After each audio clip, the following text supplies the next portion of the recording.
Okay, so this is me. Sorry, I do apologise, Shanti. It's me again. So welcome everyone. I know some people on the webinar already, so thank you for coming on again as well. I've been in property since 1986, so quite a long time now, 21 years of selling houses. And in the last 14, 15 years, I've been dealing with corporate relocation. So I'm one of many few agents that have done sales and lettings, which is quite rare. 22 years I've been a landlord also. I've been a tenant for 10 years as well, 10, 12 years, I think now. And I've also run a lettings and property management division of 250 properties. So from any angle you like, I can hopefully help, because I've either been the estate agent, I'm now the other side of the fence, so to speak, looking after clients. I know what to say to an estate agent. I know what not to say to an estate agent, and when to say it purposely. I helped Shanti move a couple of years ago into the UK, which was great, coming over from the States. She's a seasoned mover over the years. She's very shy about that, but she's lived in many states and various countries all around. So we provide a bespoke concierge service from property finding.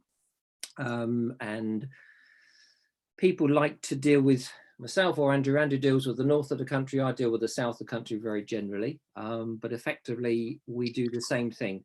We find your properties.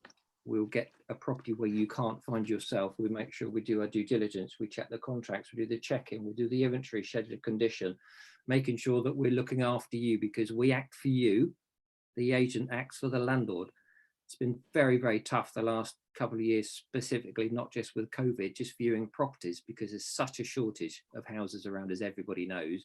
Ask anybody in the chat groups in all the countries we're dealing with. I think tonight we've got people from South Africa, Canada, States, France, Italy as well. Some in the UK already as well, so that they're keen. But we just so pleased that we can help everybody. We've had a big improvement from figures from last year, where people want our help, because we just need to fight that much harder, really, for every single thing out there, every scrap, because there are so many tenants for so few properties. We just have to be there first. So it's not only looking at Rightmove, Zoopla, etc. It's trying to make sure we get into that agent first and be very assertive with them, not too pushy, but not too slow either. We've got to be just enough. We can ask them the right questions of what's coming on the market, what have you valued, what's coming on next week, next month, etc. So really push the boundaries quite a lot, but not too much that we push them out the way. So that's enough about myself. Over to Andrew, who covers the north of the country.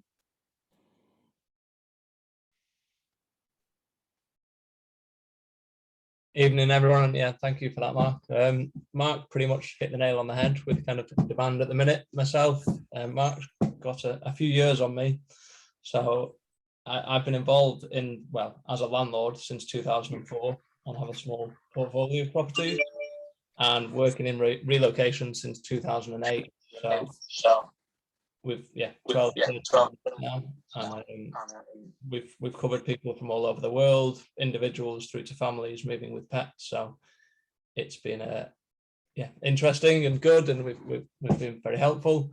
Like Mark said, we build the relationships, and we're also local to the areas, so we kind of know the good and the bad areas to live within each city, and also that relationship with the agents to build the rapport, to get preferential, well, not preferential treatments, but we know what to say to get the deal agreed, in effect. So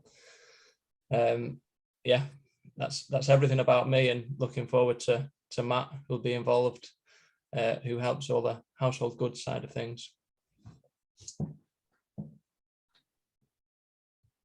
Thanks, Andrew. Hi, everyone. Sorry, Matt, I was going to give you a quick introduction, but it's fine. This is our main guest speaker, Matt, who can look after all of your household goods and removals. Over to you, Matt. Hi, everyone. I've had a computer malfunction. Oh, brilliant. My slides have appeared. Fantastic.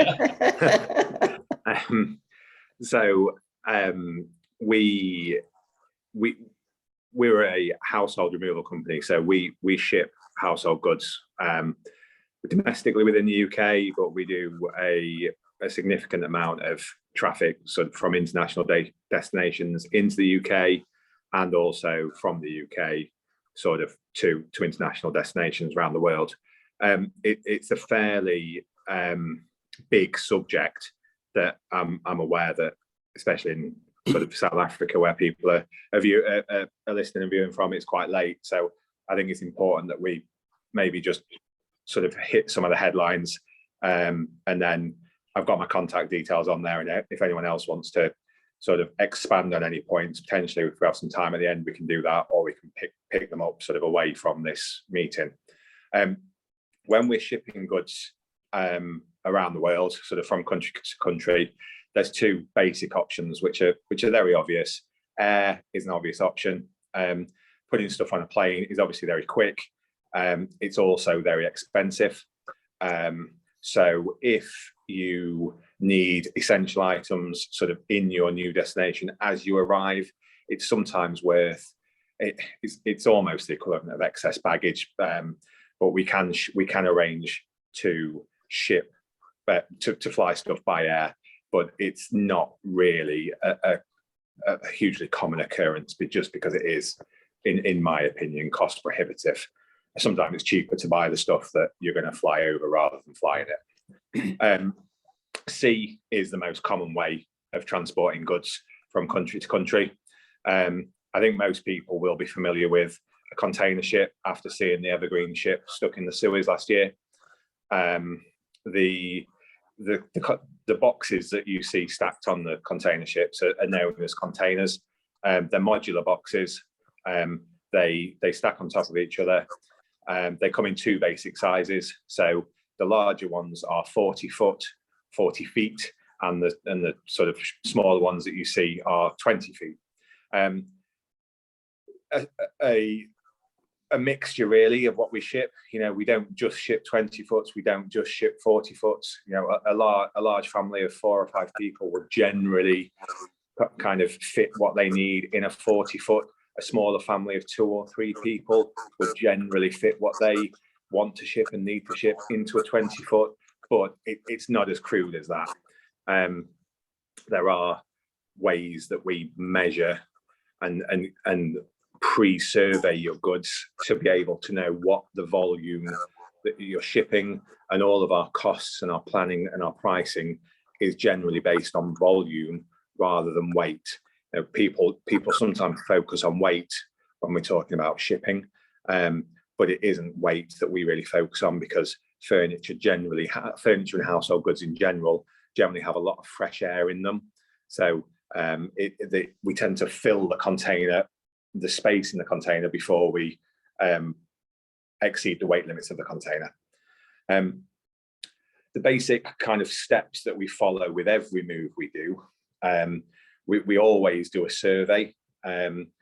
Obviously, in the last 2 years, the world's changed. Video technology, as we're sat here now, has become a mainstay, and video surveys are becoming the go-to way of us performing what we call a pre-move survey. So we have a look, be it in person, be it on video, of exactly what you're shipping, make a fairly detailed list, use our knowledge to create an estimate of how many boxes you need. During that survey, we can talk about kind of specialist items, what you're sensitive about, what means a lot to you, what you think needs additional kind of care, packing and preparation, what we think needs some additional packing and preparation. From that point, we can then agree a quotation. We try and always quote what we call DTD, which is door to door. So it's generally as much as we can an all-inclusive price. There are sometimes unforeseen extras, such as customs inspections, and the kind of people shipping into New Zealand and Australia are sometimes subject to some cleaning charges that we don't include in our initial quotations, because they are not always costs that are incurred, so they become extras that are charged sort of as the process develops. Once we know what we're doing, once we know what dates you're working for, we can then start to look to see what availability is on ships. So there are a lot of shipping lines that ship to England. There's a lot of shipping lines that ship from England. It used to be you send an email, you get a container, and it goes on a boat whenever you want it to. That's not quite how it is at the moment. You know, there's squeezes on supply chains globally, and we're feeling that squeeze and strain within our industry as much as everybody else. So it's becoming a little bit more of a challenge to get containers. We always get them, and we always get the space on the ship, but it can sometimes take a bit longer than historically we're used to it taking. But we've had some practice now. We kind of are adapting to this new way of working and thinking, and I think we're well placed that as and when you do need to ship your goods, within an amount of tolerance. You know, we can't guarantee dates. We have to be a little bit flexible, but we can have an aim for date, and we can generally achieve it. So once we've quoted, once you're happy with what we've quoted and the services that we've talked about, the kind of next bit that happens, there's some paperwork and stuff that happens kind of in the interim period, and then our packers will arrive. So if you're coming into the UK, we have agents in most countries around the world that over time we've built some relationships up with. So they may conduct your pre-move survey and have the results to hand. We may have conducted your pre-move survey by video and relayed those results to the origin agents. Those guys will come, they'll know exactly what's expected. Everything that will fit in a box is wrapped in protective packaging, is put in a box, is sealed up. Everything that needs kind of a bit more special care is wrapped in, we call it export wrapping, and depending on where you are in the world, it's wrapped in really thick bubble wrap, it's wrapped in 5-ply paper, quite thick pliable paper, and very often then it's over carded as well. People are very often surprised with how much packing material is used during the packing process, but we've all seen those videos on YouTube with boats doing this and this and this, you know, and your worldly goods are in a container that are rocking side to side and backwards and forwards. So we need to make sure that they're packed and protected really well. So every single piece is packed and wrapped and protected, so it's well looked after.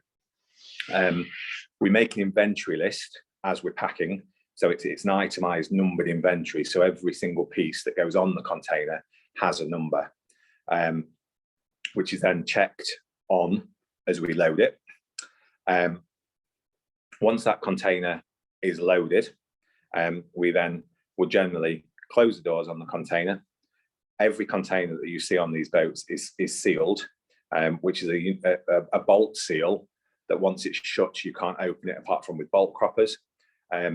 We close that seal that has a unique number on it that's unique to the shipping line that we're booked with. And that becomes, along with the container number, because every container number has a unique number, that becomes the sort of way we track your container around the world. So once the container is loaded, the inventories are made, you've got your copies of the inventories, we've got our copies of the inventories. That's it. Your house is loaded on the container. You're kind of standing in the kind of front drive of your old house.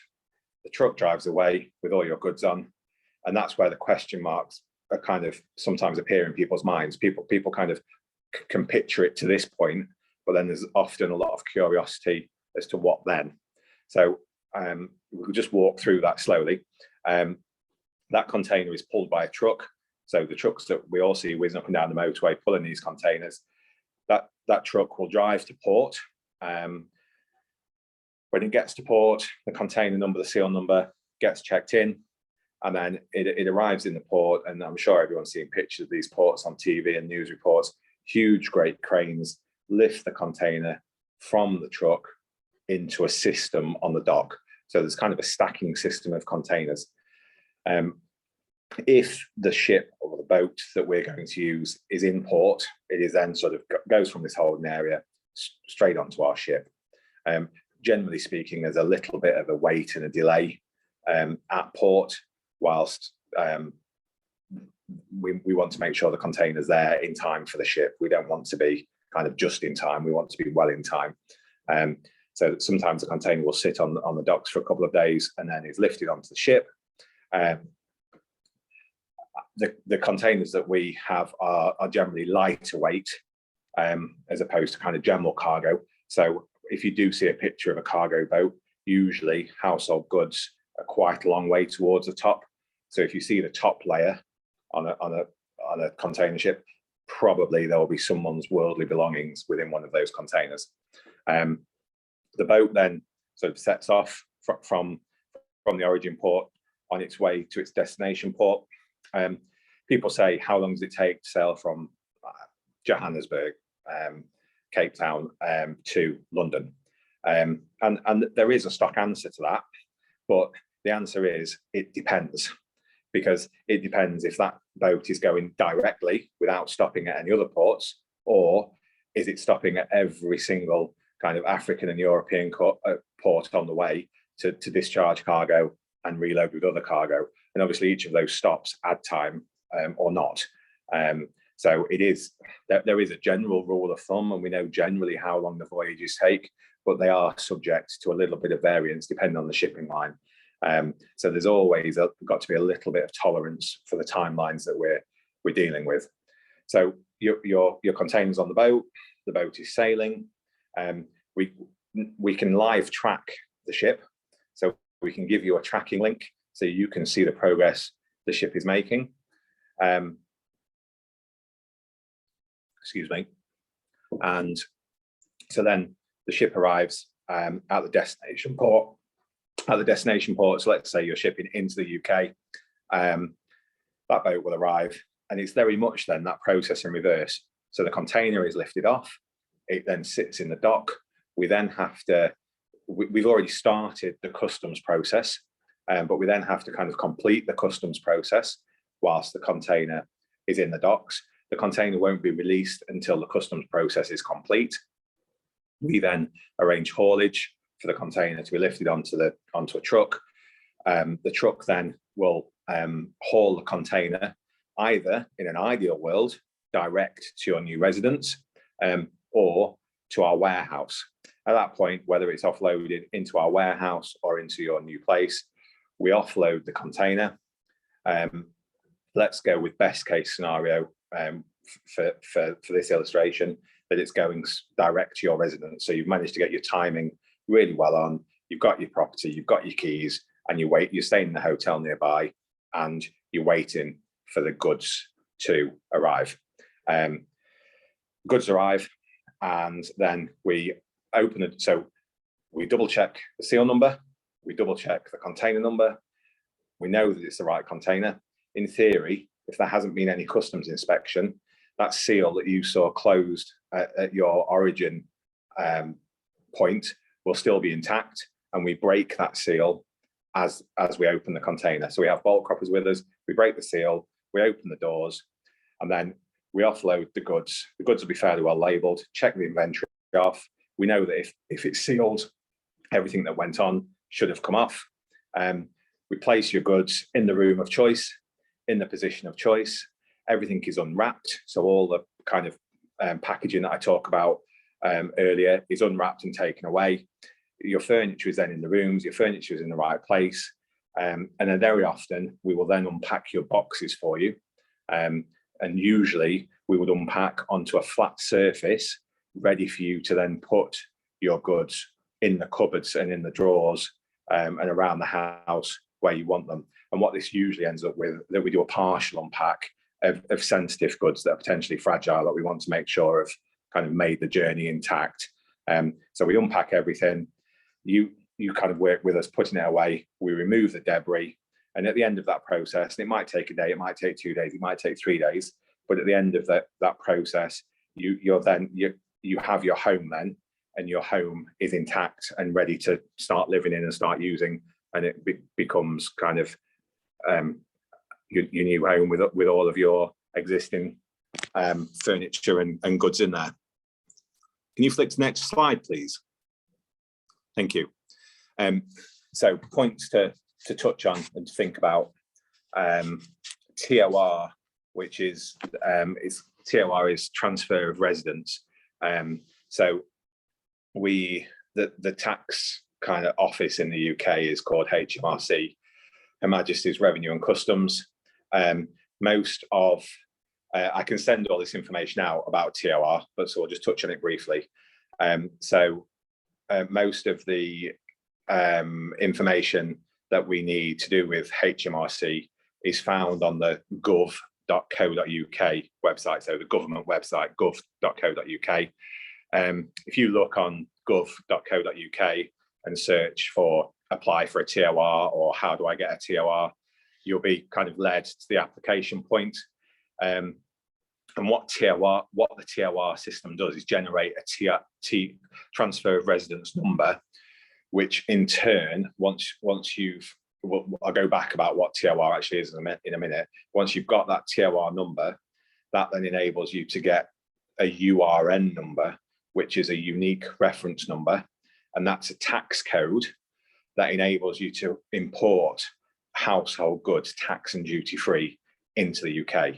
So it's quite an important process. It's a really simple form to fill in. So what TOR is trying to establish, the clues in the name, trying to establish that you are transferring your residence, that it isn't becoming a second home or a third or a fourth home. You are becoming, you are going from your primary residence in the origin country, and you're moving to a primary residence in the UK.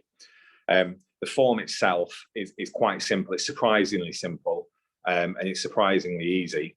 And what the government are trying to do is they're trying to seek proof that you are a genuine person that should get tax relief. So they want proof of your existing address. They want a bit of a description as to why you're leaving your existing address. They will then ask for proof of your new address if you've got it at this point. If you haven't got it, you can kind of submit proof of an offer of a rented place, or if you're buying a place, of an offer that you've got an offer in with an estate agent and it's going through. A human actually grants TOR, so it isn't a robotic or an automated system. So you can kind of tell your story and submit the relevant documents to that story, and somebody will actually read them. When you are doing it, it's best to do it on a phone or a tablet, because you then have the opportunity to snap the photographs of your passport. Sometimes they want to see a photograph of your bank statement, proof of address. But if you're doing it on your tablet as you go in, as you get to those points where you need it, you can just snap the photographs and just keep working through it. I've done it. It's the same process since Brexit. It's the same process when people are moving back to the UK from Europe. So I've done it for a couple of really elderly clients who weren't really able to use the technology, and I was really surprised how straightforward and easy it actually is to do. But I'm again at the end of this, I'm happy to help anybody kind of go through that process, because it is quite straightforward. But that's quite a key thing, and that TOR number is valid for 12 months. So you can start that process quite early, and if you don't get it the first time, you can ask for reasons why. It's not a one strike and you're out. You can kind of work with the system a little bit, and you will get a caseworker, and they are quite good at helping you through it. Other things to think about: alcohol. Unless you really need to ship it, it just causes issues. If you've got an extensive wine collection that is important to you, then yeah, ship it, and we'll kind of declare it, but it's unlikely that you'll get that duty free. You'll end up paying duty on it, and it's possible. It's entirely possible. It just adds a little bit more to the process. It's also worth considering any significant items of significant value, because we generally will insure your goods whilst they're in transit, but insurance companies need to know if there's anything that needs flagging to them, really, and they may ask for more details and more descriptions just to make sure that the relevant covers are in place. While we talk about values, we need to declare a customs value. So there's two values to consider when shipping. There's a customs value, and then there's insurance value. The two are totally separate from each other. So don't think that if you declare a low customs value that you have to declare a low insurance value, and vice versa. They're totally independent, and they're both for very different mechanisms. So a customs value is a nominal value, and realistically that should be 10 or 15% of the replacement value of the goods. So really quite falsely low. Excuse me. Depending on where you're kind of watching from, tuning in from. in the UK, we have lots of Facebook buying and selling groups, and on there you will see a sofa for sale for £25, £50. That same sofa new may well have been £1,000. So the customs value for that sofa is £25 or £50. And that's a really important thing, because if you don't get granted TOR and the goods have already shipped, then you're going to end up paying tax on the goods. So you want to make sure it's as low as it can possibly be, without being fraudulent. But again, we can guide you through that process. And the other value that we should touch on is insurance value. And that is what it is. You know, everybody knows about insurance. The insurance value is generally charged as a percentage of the value of your goods. So the more you insure for, the more you pay. People are sometimes tempted to underinsure, which if when you're in that mindset, you're thinking about, right, if my TV doesn't make it, or if a piece of furniture gets damaged, it's not the end of the world, so we don't really need to worry about that. We need to move away from that mindset, and we need to go onto the mindset of that your goods are being loaded on a boat in a container, that the container can fall off the boat and the boat can sink. Both very unlikely, both don't happen regularly, but both happen and have happened and will happen again. And the chances of that being your container and that being your boat are so slim. It's probably point something of a percent, but it's still a chance. So the other kind of fun fact that I've put at the bottom there, which I always find quite interesting, that if the boat that your container is on does sink, then the recovery process for that will be charged to all parties that are shipping on that boat, and the costs will be split and recovered from all parties on that boat. And your insurance that you've paid for is there to pick up that cost. And if insurance is in place, we'll automatically pick up that cost. If insurance isn't in place, apparently, I've never heard of it, but apparently they can pursue you personally for that money. Which I learned that many years ago when I was kind of doing the courses that go with this. I always think it's quite interesting. And that's me. So yeah, I think there's a recording going out of this, but yeah, I'm generally available on my mobile. I can't always pick calls up, but I'll always reply to WhatsApps or SMS messages, and my email's there as well. That's me done. Thanks, Matt. There are lots of questions, as you expect, that's buzzing on the chat I've here. seen a few popping in, but I couldn't see them. Yeah. I'm going to try to group them together because some people have asked separate questions, but I think cost is number one question that's being asked, like what's the cost from Chicago to the UK or from Johannesburg to the UK? So I think overall, there is no magic formula, is there? No. So prior to kind of the COVID pandemic and this supply chain kind of squeeze that we're seeing at the moment, I could have, for Australia, New Zealand, South Africa, the States, Canada, I could have told you within £1,000, $1,000, broadly speaking, what it would cost to move a 20-foot shipping container or a 40-foot shipping container from any of those destinations back or to from London. And it never really changed significantly. Yes, there's ups and downs with currency fluctuations and fuel going up and down, but nothing significant. It's changing almost every time I go to a shipping line now for a rate. It's not what I expect to see. It's always more expensive than I expect to see. So for me to give a guide price at this point would be false, because it's just so changing so wildly. And last year we quoted quite a lot of work and didn't win it because all of a sudden the prices came down and people managed to ship at a significantly lower cost than we quoted, and then they jumped up again as quickly as that. So it really is a fickle market at the moment. It didn't used to be. It used to be very, very steady. So it'd be wrong to try and give any indications. I just saw a question pop up then about sharing a container, and that was earlier on in my presentation, but I missed it out by mistake. So if you're shipping by sea, we do offer a service called groupage, where for popular destinations, we can group 2 or 3 customers together, and they can share the space on that container. So it's a very efficient way of doing it, because we use all the space on the container, and each customer only pays for the space they use rather than paying for the full container. So yeah, I saw that question pop up, so I could answer that one quickly. Okay, let's go back to the beginning. I think someone has a question about the agents you use in South Africa, Okay, and the agent you use in Chicago. So yeah, so we're members of a trade association in the UK.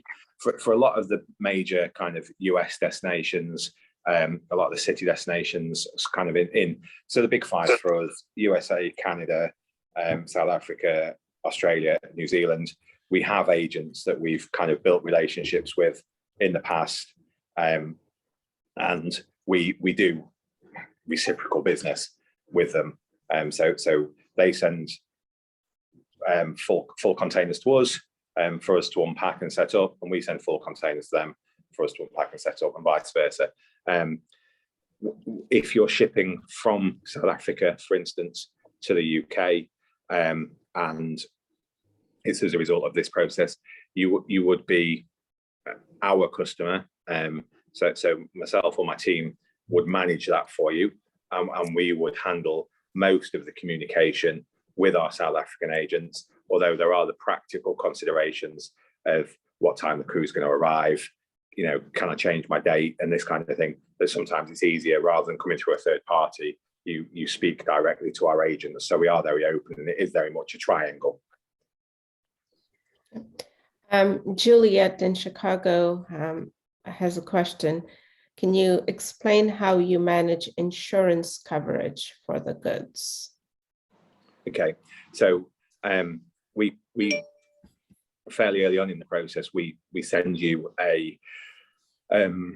it's a paper form, but it can also be a digital form, and it's essentially an Excel spreadsheet where we have a basic list of most things that you find in a standard house, that you then declare a value for.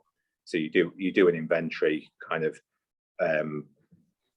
and declare it. So I'm sat at my dining table. So a dining table is a line, and you declare £2,000. You've got 8 dining chairs, they're £500 each. And so you declare the values for all of those.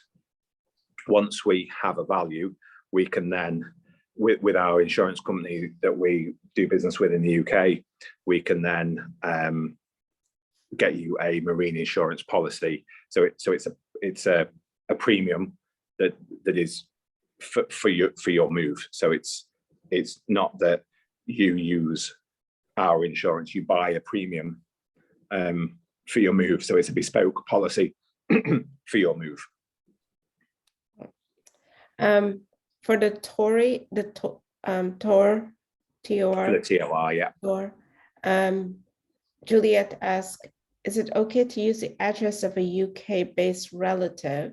Yes, it is. As long as you can, if you can get something sent there with your name on, that puts your name and address there, then yes, it is. If you can get some kind of proof of address there. Okay. A couple of other questions here. How much lead time for shipment is recommended before moving? What's the process if you haven't confirmed the endpoint residential address yet? Do you have to ship to the UK warehouse, then arrange delivery? Or can you change the delivery address while the shipment is still at sea? Yeah, so it's entirely flexible. So if you haven't got your address, we'll kind of go on the basis that it will be delivered to our warehouse, and we can hold it until you get your address. Alternatively, if you do get your address while wheels are in motion, so to speak, then yes, we can change the delivery address at the 11th hour, even to the point that almost the day before it was supposed to deliver into our warehouse, we could change it to come to your residence without too much aggro. And what is the recommended, how much lead time for shipment is recommended before moving? Don't necessarily understand that question. Sorry. So if you're, I guess it says how much lead time for shipment is recommended before moving. I guess it's how going Chicago to UK. Is that roughly what we're talking about? yeah. So if we said Chicago to the UK, the voyage, if we said a 6 to 8 week voyage, so for Chicago to the UK, we should perhaps allow for safety and for the kind of current delays we're seeing about a 10-week process. Okay. Yeah. And they also asked, do you complete the TOR before or after shipment? It needs to be before the goods arrive in the UK. Okay. Generally, it's easier to have done it before the goods are shipped, because then all the paperwork is in order before the goods are shipped. For insurance and custom value purposes, how do you determine replacement value or insurance value for an antique item that cannot be purchased new? So the way that we generally do that, if it's an item of significant value, the way we would do that in the UK would be to get an auction house to come and give you a value to say, if this piece went to auction, it would command the value of X. So there are generally people who can give you a steer on what it's worth. The other thing to do is if it's a significant piece, it's potentially already identified on your current household policy. And if it's on there, then you can get the values from that. How do you manage the quoting process with price fluctuating so much? How do I manage the what? Sorry?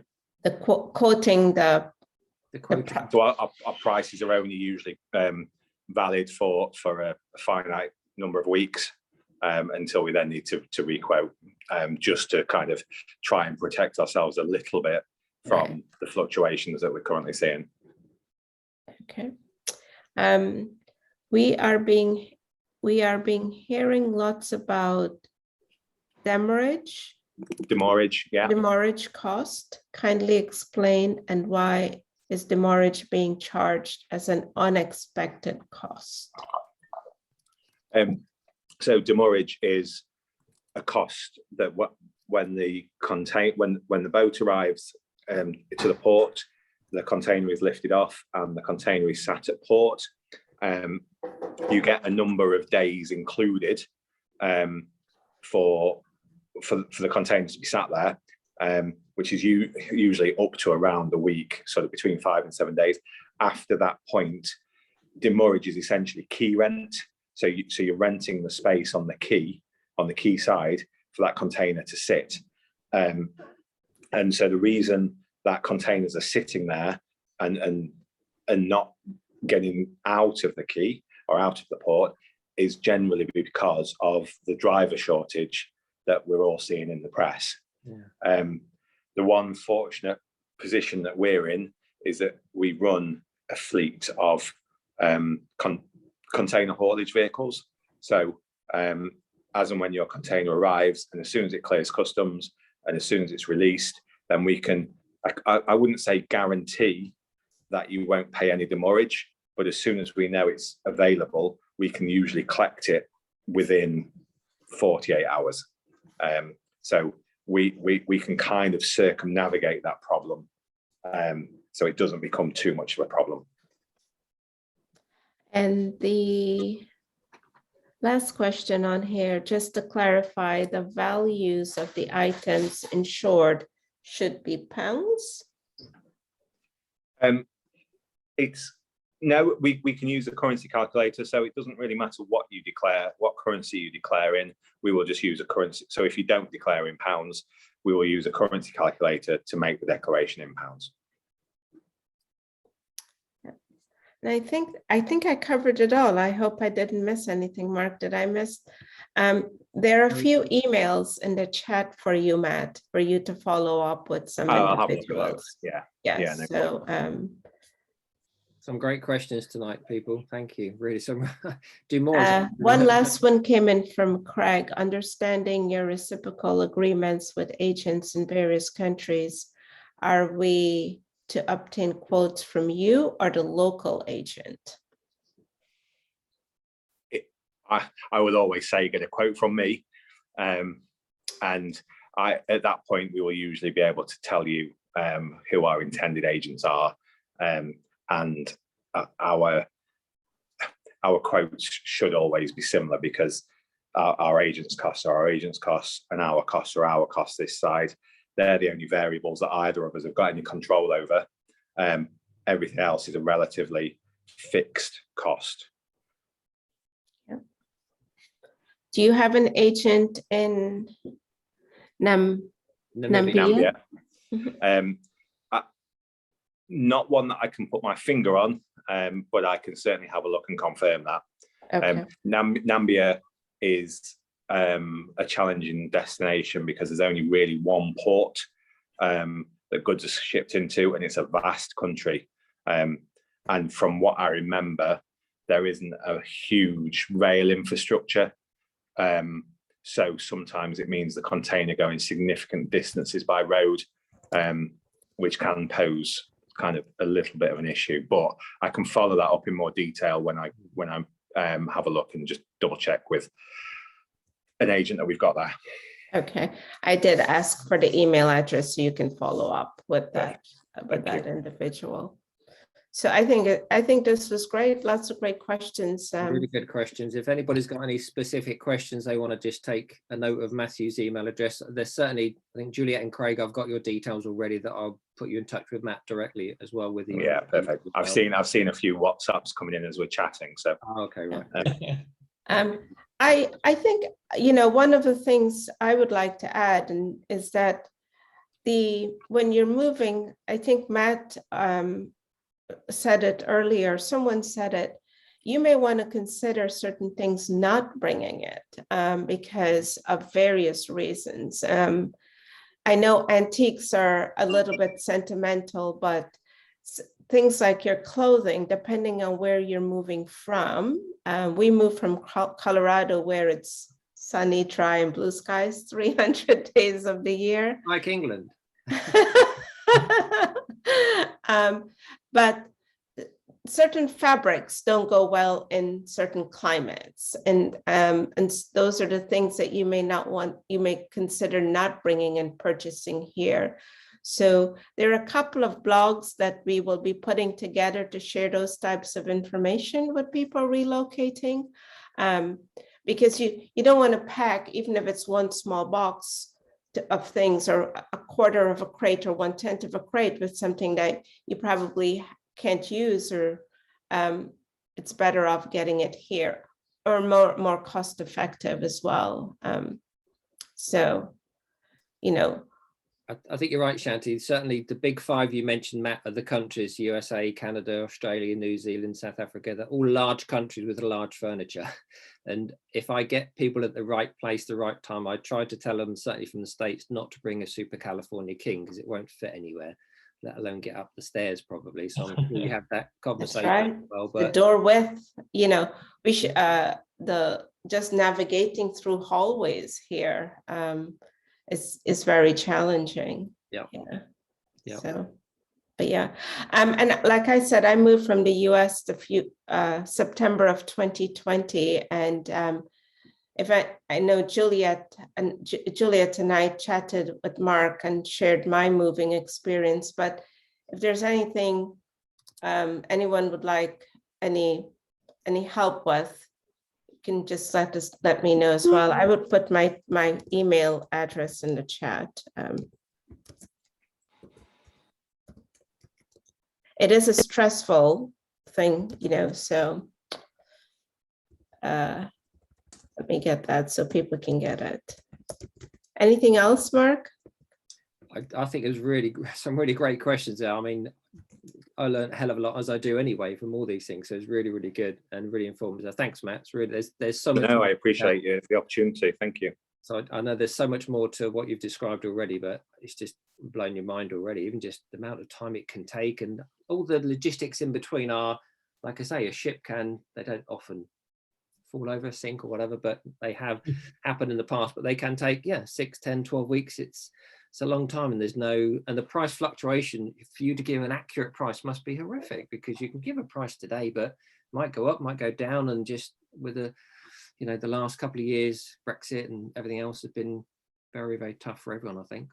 Yeah, it's certainly an unusual period that we're all operating in. I think that when you mentioned tracking, that would be a good peace of mind for me, because we move so many people and we kind of ask, do you know where your stuff is? Yeah. And normally they don't. They're like somewhere in the Atlantic or Pacific. Yeah. They don't have a general. So to hear you use trackers is quite comforting, because, like you said, it's your worldly belongings. So just for clarity, it's not us that use the trackers. It's the shipping lines themselves. Right. So if it was a Maersk ship that you're on, for instance, then Maersk would give us a login to be able to track that ship. So it's not that we would put a tracker in the container. It's that we track the ship itself. But the client will have access to that ship. Absolutely, yeah. Right. No, that's good. Because a lot of people said they don't even know what ship it's on. They'll just know a rough arrival date. Yeah. Right. That's obviously different providers, so that's good to know. One question came in there, Matt. How long before we actually move do you need to contract with us? If we want to move in May, when do we need to reserve a spot? That's from Juliet in Chicago. We should probably start the kind of pre-move survey process soon, just to get an idea of volume, start the conversations with our agents in the US. And then really we want confirmation by a month, ideally a month before, if it was done, booked in the diary, dates confirmed, kind of a month or so before is ideal from our point of view. Good. Great question again. Yeah. Anything else in the chat that No, I think we answered it all. Perfect. Yes, there's some emails and we'll get to Matt, and Matt will follow up with several people. Anything that to follow up on, I'll get Absolutely. to that. Yeah. Right. Give me 24 hours or so. I've got a fairly hectic day tomorrow, but I'll certainly follow them all up. That's fine. Well, thanks everyone. Do we have the date for the next one, Shanti? Is it 9th of February? 9th of February. 9th of February, for anybody out there that's interested. And I think we're going to be moving with pets, which is going to be a really interesting one, because we have a pet, pretty much, it seems. So I'm not sure you'll be able to ship them, Matt, but that's a different thing altogether. No, definitely not. That's not for me. Okay. All right. Brilliant. Thanks a lot, everyone. Anyway, have a great night. Thank you. Thank you. Have a great night, everyone. Bye. Bye.